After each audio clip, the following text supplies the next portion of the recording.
conversar um pouco sobre o desenvolvimento atípico e os benefícios do olhar multiprofissional? Eu sou Maritza Breder, sou professora, tenho formação em fisioterapia e sou mestre e doutoranda em psicologia.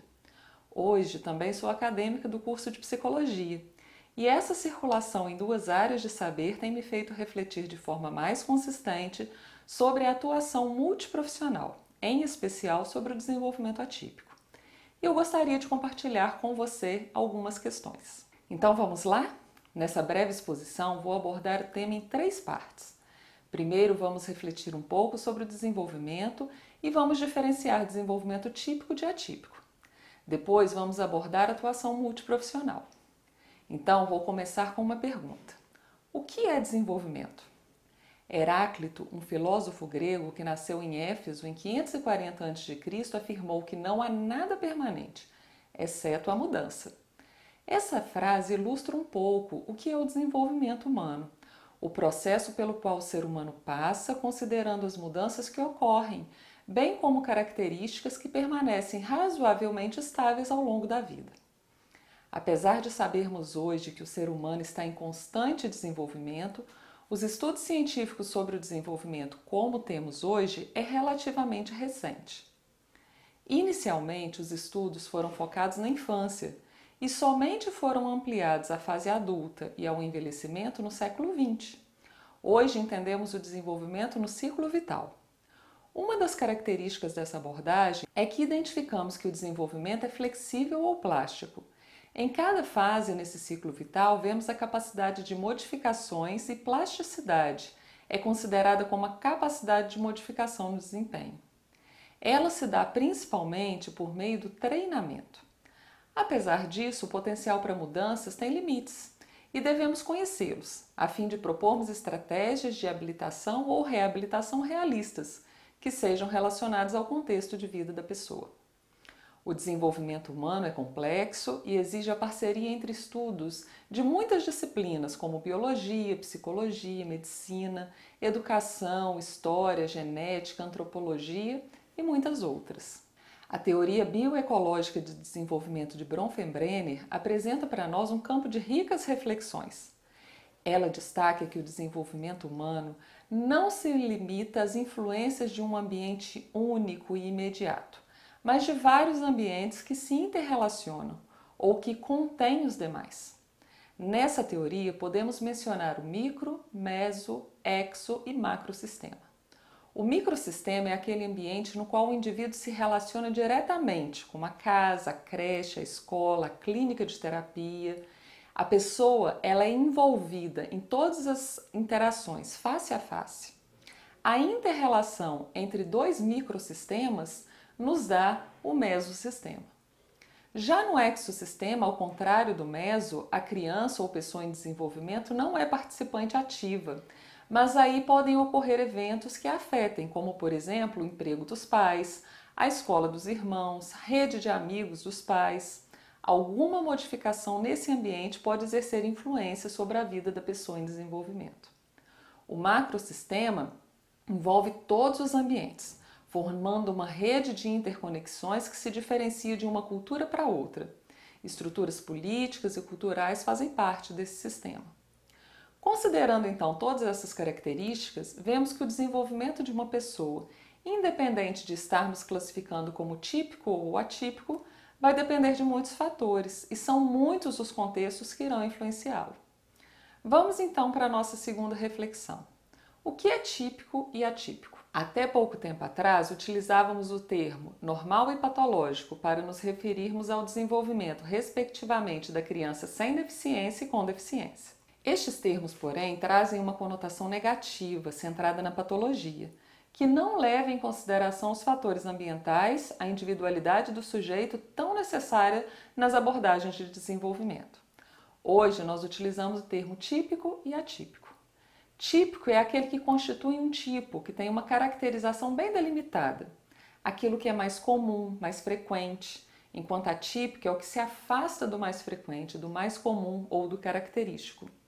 Sabendo disso, é importante refletirmos que nós, enquanto profissionais que atuamos com o desenvolvimento, só temos como reconhecer um desenvolvimento atípico se soubermos como funciona o desenvolvimento típico. É verdade que cada criança desenvolve em seu tempo e cada criança desenvolve de uma forma diferente da outra, mas devemos ter cautela e sabermos utilizar esses conceitos dentro de um contexto. Usá-los de forma indiscriminada pode dar para a família, que em certos momentos pode estar passando por uma fase de negação de um diagnóstico ou de uma condição clínica, pode prejudicar ainda mais o desenvolvimento da criança, que às vezes não vai receber o estímulo adequado no tempo adequado. O desenvolvimento típico segue um padrão. Existem marcos de desenvolvimento que indicam que as mudanças estão acontecendo como esperado.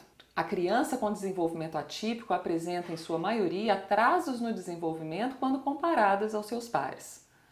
Podemos citar algumas alterações nas funções e nas estruturas do corpo. Alterações de tônus, desordem dos movimentos, alterações sensoriais, na fala, atrasos do desenvolvimento das funções executivas, que são aquelas relacionadas ao planejamento e execução das atividades, iniciação das tarefas, memória de trabalho, atenção, alterações emocionais e muitas outras.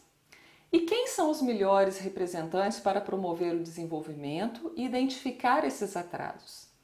Em primeiro lugar, nós temos a família.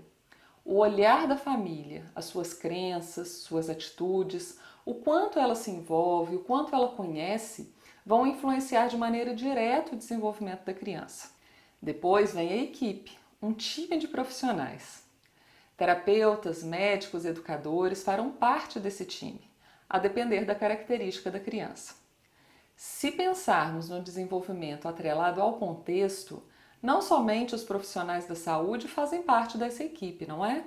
Mas engenheiros, marceneiros, costureiros, serralheiros, arquitetos, pedreiros, tantos outros profissionais podem contribuir conosco na elaboração de estratégias para promover as mudanças ambientais a fim de facilitarmos o desenvolvimento da criança com deficiência. Aqui chegamos no ponto central da minha fala, a equipe multiprofissional. Nessa equipe, é fundamental que haja interação entre todos os profissionais para a concepção de um tratamento.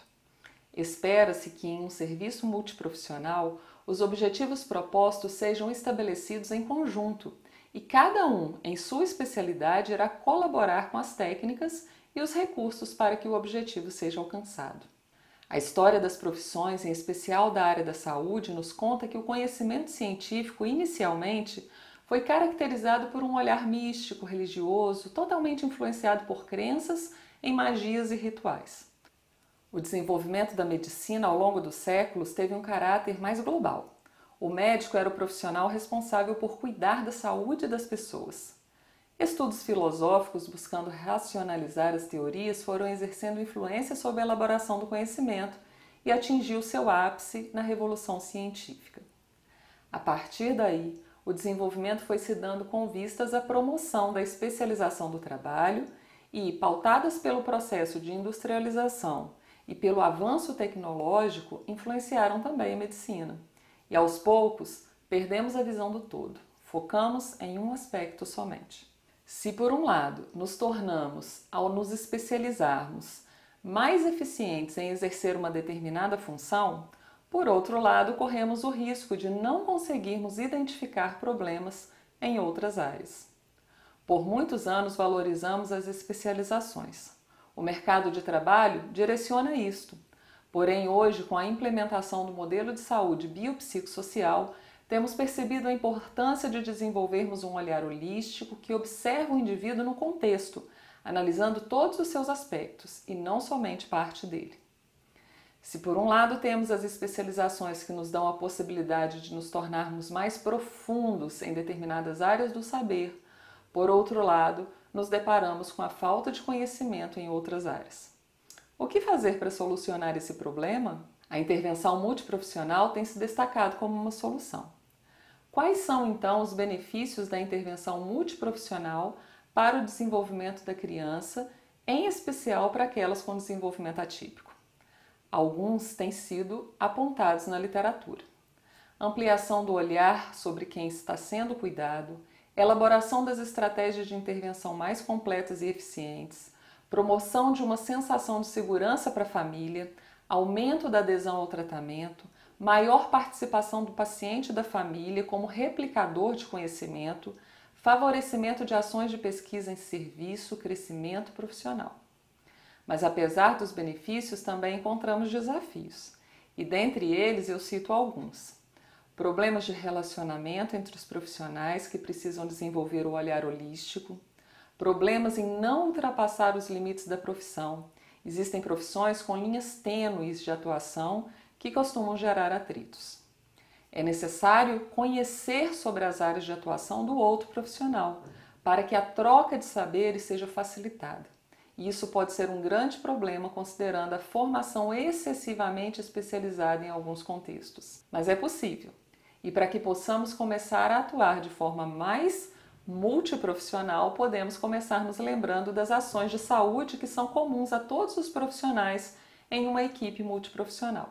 A promoção à saúde com atividades voltadas a ações educativas, promoção de materiais educativos, incentivo a mudanças no estilo de vida, redução de fatores de risco, treinamento de profissionais, ações assistenciais individuais ou em grupos e reuniões da equipe com vistas a discutir os casos, estabelecer objetivos em conjunto, analisar os resultados, modificar estratégias, é o que precisamos minimamente para que uma assistência seja considerada multiprofissional.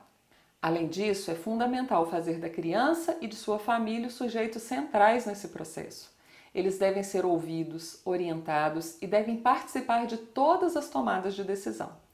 Portanto, tornam-se necessárias reuniões com os pacientes e também com os familiares. Ações educativas e terapêuticas podem e devem ser desenvolvidas de forma individual e coletiva, e para alcançar os objetivos, podemos nos valer de reuniões, palestras, simpósios, peças teatrais, distribuição de materiais educativos e outros que julgarmos necessários e relevantes em nosso local de trabalho. Para finalizar a minha fala, gostaria de recapitular alguns pontos. 1. O desenvolvimento é multifatorial. 2. O desenvolvimento atípico deve ser observado com cautela para não perdermos as fases importantes que poderiam ter sido estimuladas. 3. A especialização nos torna mais competentes para determinadas tarefas, mas pode nos tirar o olhar global. 4. A equipe multiprofissional pode promover ganhos para a nossa criança. E ficam as perguntas. Como estamos nos saindo? Qual é a sua percepção ou sua experiência com relação à equipe multiprofissional? Há diálogo? Ou somente estamos dividindo o mesmo andar ou espaço físico com os colegas? Você observa a participação da criança e da família no processo terapêutico? Espero que essas reflexões possam auxiliar em seu crescimento profissional e que possamos juntos promover melhores condições de vida e de desenvolvimento para as crianças com desenvolvimento atípico e também para as suas famílias. Um grande abraço e até a próxima!